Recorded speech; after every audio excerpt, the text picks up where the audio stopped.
चर्चा चल रही है कि हम अपना जीवन निरतिचार कैसे पालन करें।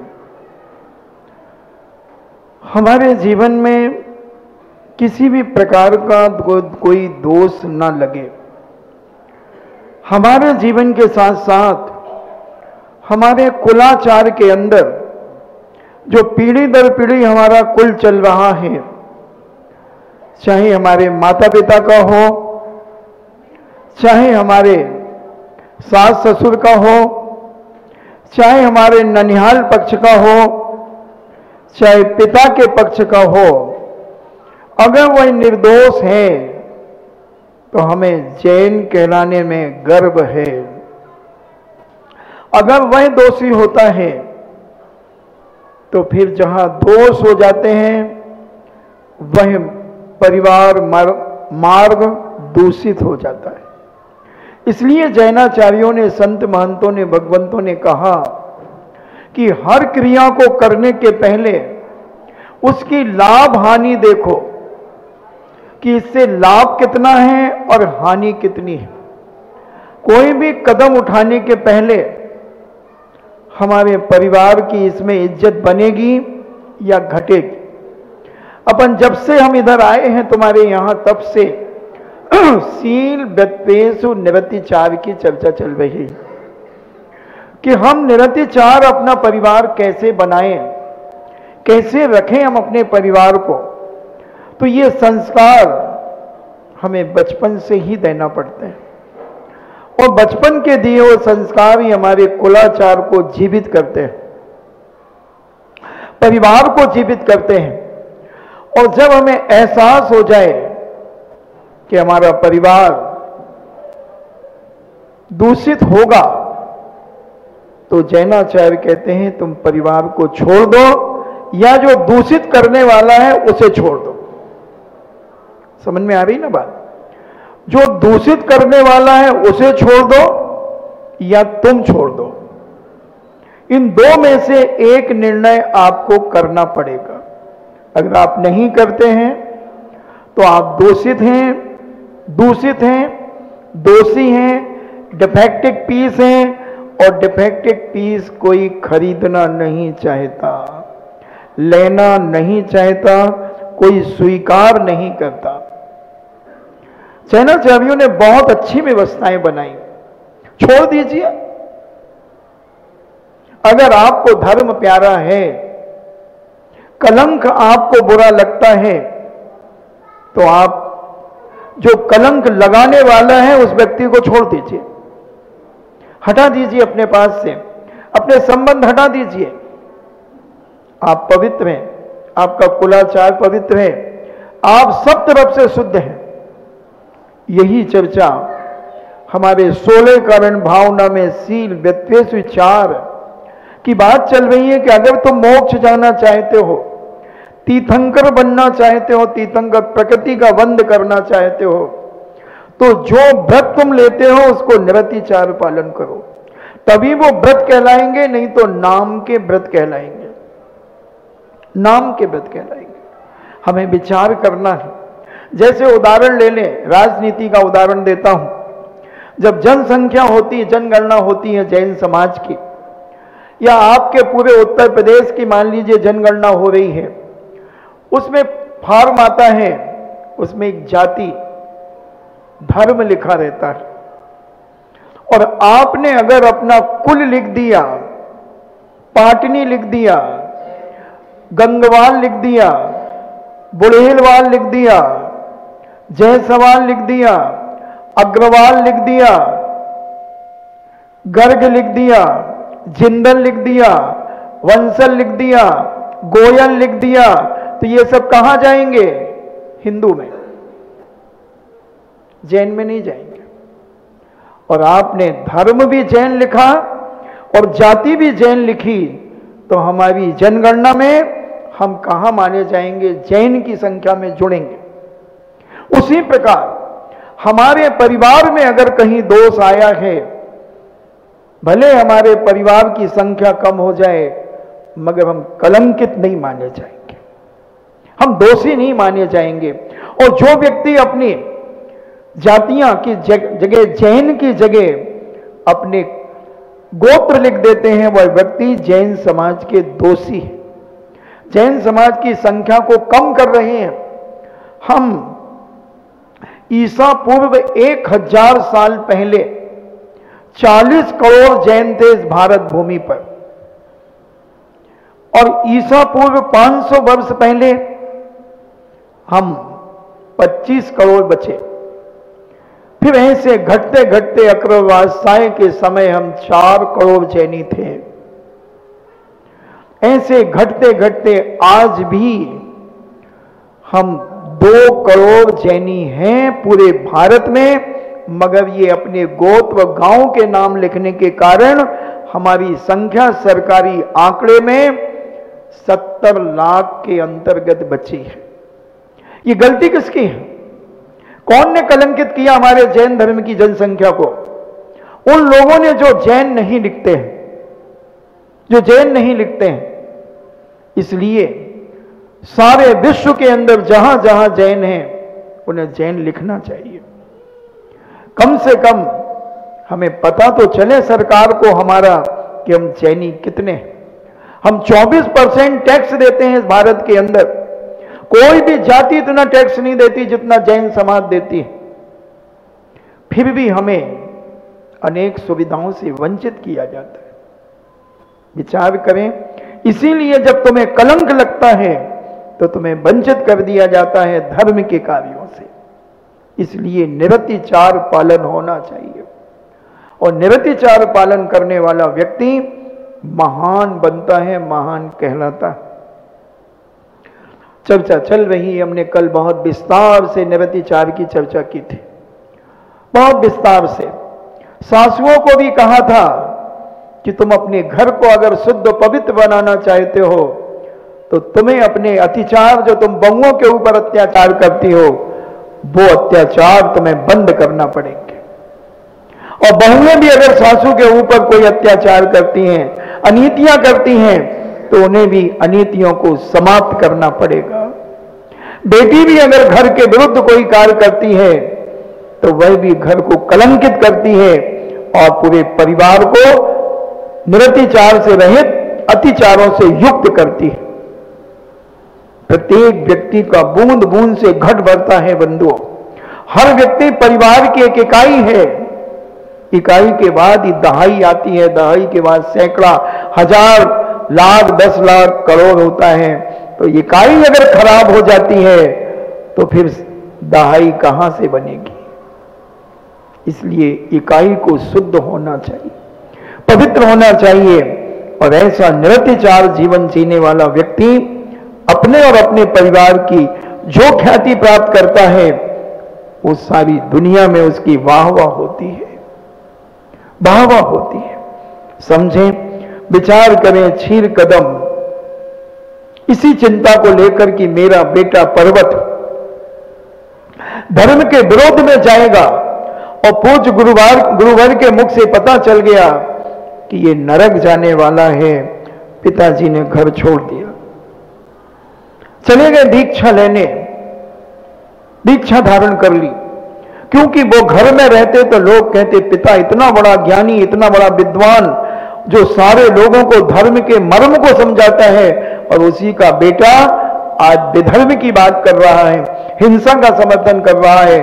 तो पिता ने कहा बेटा जाने, बेटे का कर्म जाने, अपन तो चलो, मैं तो चला उस पार, तुम्हारी तुम जानो।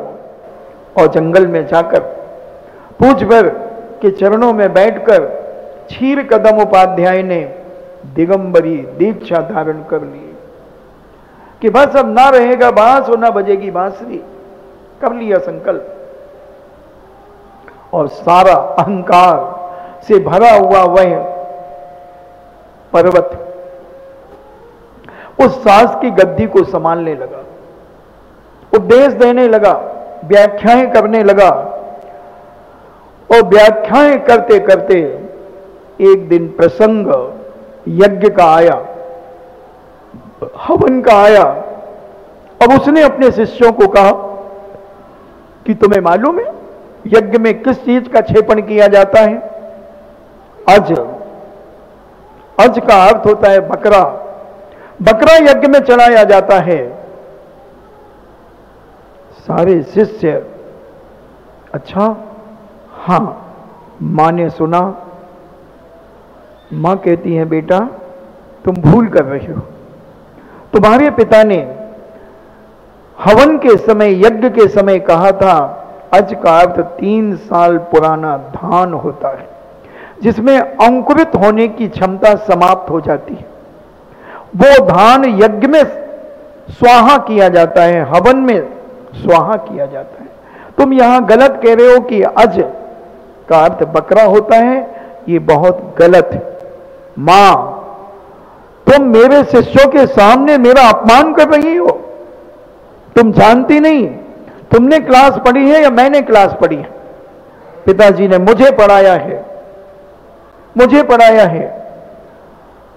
मां कहती है बेटा तुझे पढ़ाया है मगर मैंने क्लास को मैंने भी सुना है, मैंने भी सुना।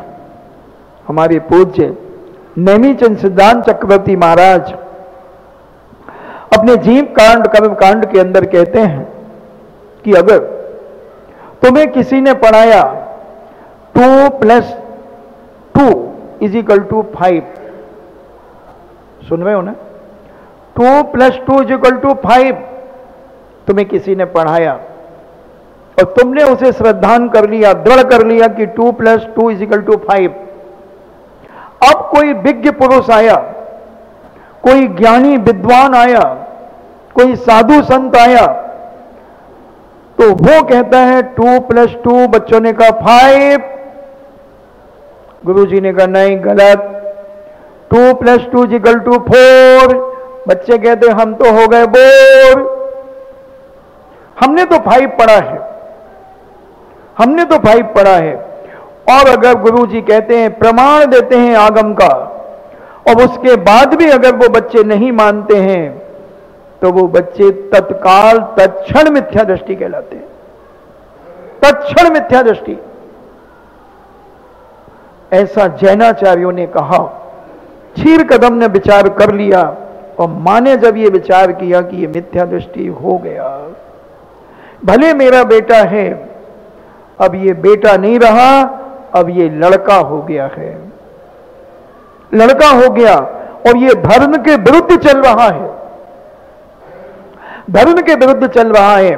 जहां पर 3 साल पुराना धान का प्रयोग करना चाहिए वहां ये बकरा यज्ञ में होम करवा रहा है, नियम से मिथ्या दृष्टि है।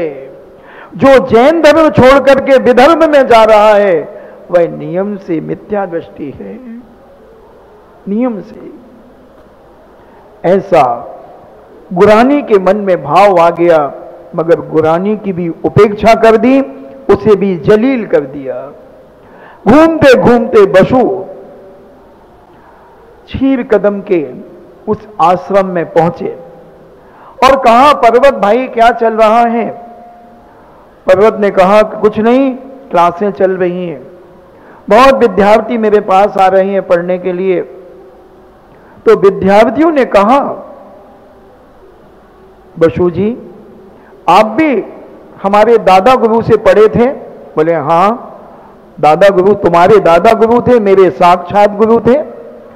उन्होंने मुझे ज्ञान दिया, धार्मिक ज्ञान दिया, लौकिक ज्ञान दिया। क्या पूछना चाहते हो? बोले जब कभी हमारे यहां धार्मिक अनुष्ठान होने के बाद जो हवन होता है, उस हवन में हमें क्या स्वाहा करना चाहिए? तब बसु ने कहा उस समय 3 साल पुराना धान यज्ञ में उपयोग में लेना चाहिए। सारे विद्यार्थियों ने कहा कि गुरानी मां ने भी यही कहा है कि 3 साल पुराना धान ही लेना चाहिए, मगर हमारे गुरुजी ये पर्वत जो हैं ये कह रहे हैं कि अज का अर्थ यहां बकरा होता है। बसु ने कहा कि मैं पर्वत से बात करूंगा, क्योंकि हम दोनों के गुरु एक थे, हम दोनों एक ही क्लास में पढ़ते थे। हो सकता है कहीं उनकी समझ में वह बात ना आई हो। और जब पर्वत और बसु ने वार्तालाप करना शुरू किया तो जो अज्ञानी होता है वह उत्तेजना ज्यादा उत्पन्न करता है, और जो ज्ञानी होता है वो बहुत कम शब्दों में बहुत गहरी बात कहने का प्रयास करता है। बसु ने बहुत शालीनता पूर्वक कहा, मित्र पर्वत आप समझ नहीं रहे हैं। गुरु जी ने हमें दोनों अर्थ बताए थे।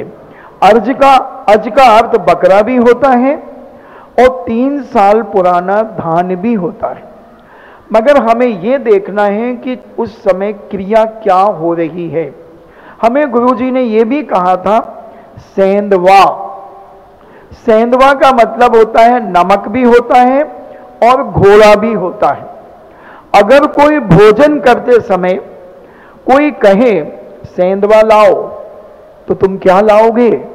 घोड़ा।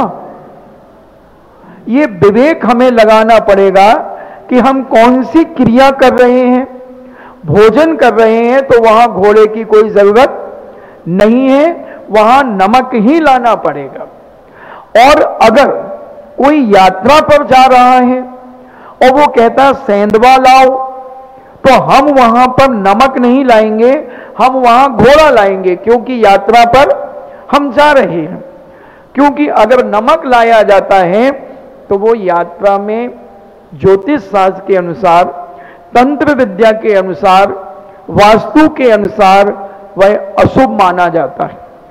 इसलिए तो ये विवेक हमें लगाना होगा कि इंटेंशन हमें समझना होगा कि इंटेंशन गुरुदेव का क्या था। 2 अर्थ उन्होंने बताए थे,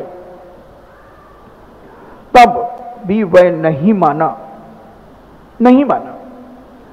अब उसने अपनी जिद के द्वारा हंगामा खड़ा कर दिया। वाद विवाद इतना फैल गया कि पूरा गांव इकट्ठा हो गया, आश्रम को घेर लिया। मां गुरानी आ गई और निर्णय यह हो गया कि इसका निर्णय राजा बसु करेंगे, क्योंकि बसु के जो पिता थे पहले राजा थे, वह मुनि बन चुके थे। दोनों ने विचार किया कि राजा बसु के पास चलेंगे। बसु का सिंहासन ऐसा देखने में लगता था कि वह अधर में लटका है। राजा बसु सदा सत्य बोलते थे, सारी प्रजा उनके सत्य से प्रभावित थी। राजा बसु ने अपने सिंहासन पर स्फटिक मणि के 4 खंभों के ऊपर अपना सिंहासन खड़ा कर दिया था। दूर से देखने में ऐसा लगता था कि वो अधर में लटका है। ऐसे स्फटिक मणि का खंभा उन्हें प्राप्त हुआ था। उन्होंने 4 टुकड़े कराकर अपने सिंहासन को अधर में लटकाया देखने में, मगर था स्फटिक मणि के ऊपर, पिलर के ऊपर। गुरानी को जब ये बात पता चली और शर्त रखी नारद ने पर्वत से कि अगर राजा बसु जिसकी बात को सत्य कर देंगे और जो हारेगा उसकी जिह्वा को काट दिया जाएगा।